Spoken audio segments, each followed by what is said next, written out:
দিন শেষে জীবনে এমন একটা মানুষ থাকা দরকার যাদের সাথে আমরা কথা বলতে পারবো।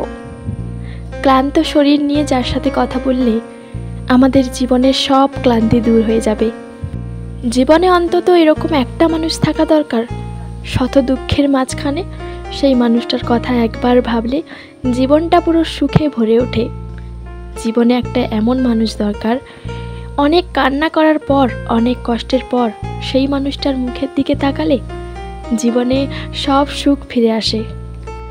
জীবনে এরকম একটা মানুষ থাকা খুবই জরুরি, তাই না? অন্তত এরকম একটা মানুষ থাকুক যে মানুষটা বিশ্বস্ত এবং খুব মনোযোগী। মন থেকে ভালোবাসলে কখনো সেই ভালোবাসা মিথ্যে হয় না। যে মানুষগুলো মন থেকে ভালোবাসে তারা নিজের থেকে বেশি সম্পর্কে থাকা মানুষটাকে বেশি সুখী রাখার দায়িত্ব নিয়ে নেয়, বেশি আনন্দে রাখার চেষ্টা করে। এবং শুধু ভালো রাখার দায়িত্ব নেওয়া নয়, দায়িত্বটাকে কিভাবে পালন করতে হবে সেটাও তারা ঠিক জানে। সে তোমাকে কখনো অপেক্ষা করাবে না, কিংবা উপেক্ষা বা অবহেলা করে চলে যাবে না, কিংবা তোমার প্রতি মায়া কাটিয়ে দূরত্ব বাড়াবে না।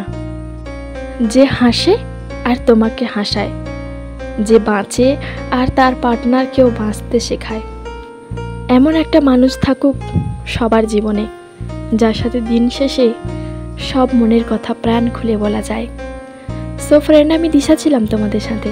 ভিডিওটি কেমন লাগলো অবশ্যই কমেন্ট করে জানিও। আমার চ্যানেলে যদি নতুন হয়ে থাকো তবে চ্যানেলটি অবশ্যই সাবস্ক্রাইব করো, আর আগে থেকে যারা সাবস্ক্রাইব করে রেখেছো তাদেরকে অনেক অনেক ধন্যবাদ। আজকের ভিডিওটা এই পর্যন্ত, দেখা হবে আবার নেক্সট কোনো ভিডিওতে। ততক্ষণ তোমরা ভালো থেকো, সুস্থ থেকো, আর আমাকে এভাবে সাপোর্ট করতে থেকো। সবাইকে অনেক অনেক ভালোবাসা।